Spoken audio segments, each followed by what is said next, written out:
Já pensou como seria a sua vida sem comer pão? Nada de pão francês, pão de forma, nem mesmo pão integral.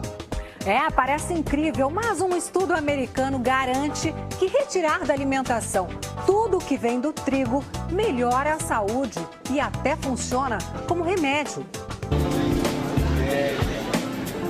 Logo de manhã, na primeira refeição, ela já está na mesa dos brasileiros.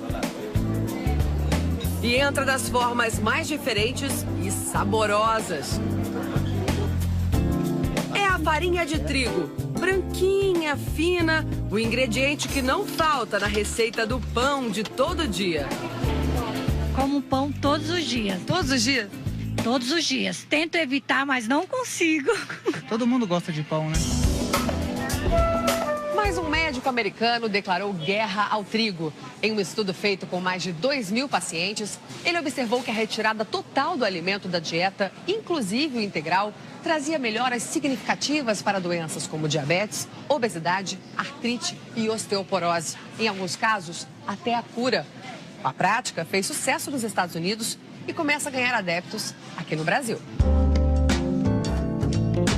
Neste livro, o cardiologista William Davis afirma ainda que o trigo sofreu tantas alterações na forma de cultivo que hoje quase não tem nutrientes. Esse outro médico concorda. Ele diz que o processo de industrialização tira a riqueza do trigo. O grão, ele tem a casca dele, né, o farelo, e tem o germe também de trigo, que é muito bom para a nossa saúde.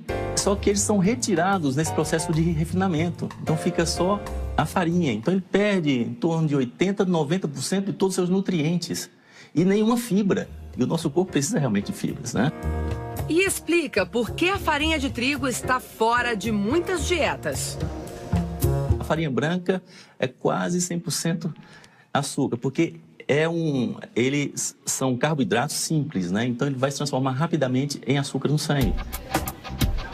A farinha de trigo também contém uma proteína vegetal que nem sempre é bem aceita pelo nosso organismo. O que a ciência está descobrindo é que de 30% a 40% das pessoas podem ter alguma sensibilidade à proteína do trigo e essa sensibilidade vai se manifestar como uma tendência maior a dores articulares, artrite, alergia, asma, rinite. Ana tinha dores de cabeça frequentes e queria uma vida mais saudável. Quando procurou uma nutricionista, recebeu um desafio. Aí ela me propôs fazer uma dieta de 1 mês sem o trigo. E na hora eu pensei, meu Deus, o que eu vou comer agora, né? Achou que não tinha nada. Achei que ia ficar passando fome. Sem a farinha. Não foi bem assim.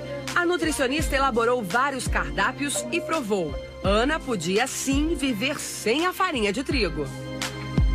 Às vezes não é o trigo o grande vilão, é o consumo exagerado do trigo. Então existem outros alimentos, outros tipos de farinhas que a gente pode estar substituindo e fazer uma alimentação mais variada.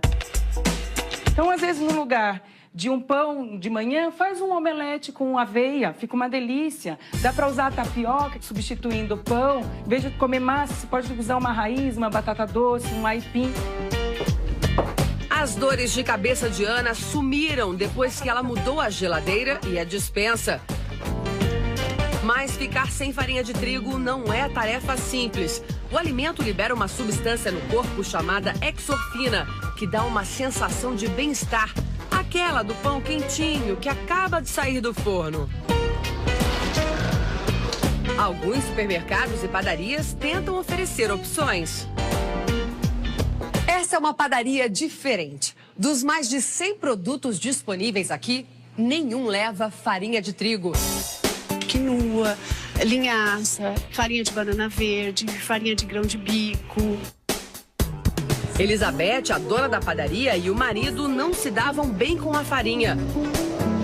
Ela descobriu que outras pessoas tinham o mesmo problema. Elizabeth abandonou o trabalho com computadores e criou mais de 30 receitas sem trigo. Logo, os clientes apareceram. Você tinha dificuldade de encontrar esses produtos para comprar e resolveu fabricar? Comecei a fabricar e comecei a vender por fluxo mesmo, porque todo mundo precisava do produto que eu fabricava na época. O caixa melhorou e a saúde também. Eu não tive problemas de menopausa, melhorou a minha pele, a minha memória, a visão.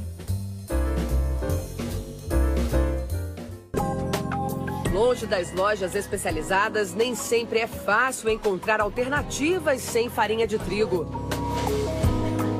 A Dirlene parou de comer farinha de trigo há 1 ano. Emagreceu 10 quilos e agora não come de jeito algum. Não. E eu trouxe a Dirlene para uma missão praticamente impossível. Você vai ter que encontrar aqui alguma coisa que você possa comer. É muita tentação, né? Muita. Mas não pode nada disso. Não, não. Se você olhar os ingredientes, todos os pães têm farinha de trigo. Então daqui nada, não pode nada? Nada, nada. Pão francês nem pensar. Nem pensar. Foi difícil, mas ela conseguiu. Aqui tá a minha salvação. Achou? Não vou passar fome. Até que enfim. Olha, polvilho, né? A base de polvilho, que não contém glúten, não é farinha de trigo. Será que vale a pena tanto esforço? Ou essa é só mais uma daquelas dietas que de vez em quando aparecem como a salvação de todos? Afinal, são séculos de consumo de pães, bolos e tantos produtos à base de trigo. É por isso que este médico acalma quem não vive sem o trigo. Para quem não sofre de alergia ou intolerância, a farinha integral pode ser uma boa solução. Em termos nutricionais, ele é um bom alimento. Ele alimenta e nutre, desde que seja integral. É um cereal importantíssimo para a nossa saúde, é rico em fibras, rico em vitaminas, minerais. Já este médico faz uma ressalva. Muitas vezes a pessoa acha que está fazendo uma dieta super saudável porque está comendo um pão integral, mas 2 fatias de pão integral elevam açúcar no sangue tanto ou mais do que 2 colheres de sopa de açúcar. Isso é uma coisa que a maioria das pessoas não sabe. Outra dica do médico: apenas cortar a farinha de trigo da dieta não resolve. Obviamente, não adianta substituir o trigo por outras fontes de carboidrato altamente refinados. A ideia é retirar e substituí-lo por saladas, por carnes, peixes, frutos do mar, frutas, etc. Muitas vezes a solução pode sair da nossa cozinha. A nutricionista ensina a receita do pão francês caseiro sem farinha de trigo. Farinha de arroz branca. Farinha de arroz, parece muito farinha de trigo, né? Bem parecido. E é fácil achar no mercado? Fácil. Quanto de farinha de arroz? São 2 xícaras. 2 xícaras. Um segredinho aqui, ó, a gente vai utilizar junto 1 xícara de farinha de polvilho. Polvilho é feito da mandioca, do aipim. E ele dá aquela crocância pro pão. Como a xantana, ela é... A nutricionista explica que o segredo para manter a maciez do pão sem o trigo são as chamadas gomas, vendidas em mercados de produtos naturais. Em seguida, entram 3 claras de ovo, um mix de fibras, vinagre e azeite. Por fim, o fermento que estava em descanso e água morna. É só bater tudo, deixar a massa crescer e levar ao forno por quase 1 hora. Cheiro bom. 180 graus. Olha só o resultado. Carla, vamos provar? Colocar uma manteiguinha para dona Carla. Quantidade, pequenininha. Pão sem farinha, mas sem manteiga aí já é demais. Vamos lá, provar. É muito macio. Macio. Não deixa nada a desejar.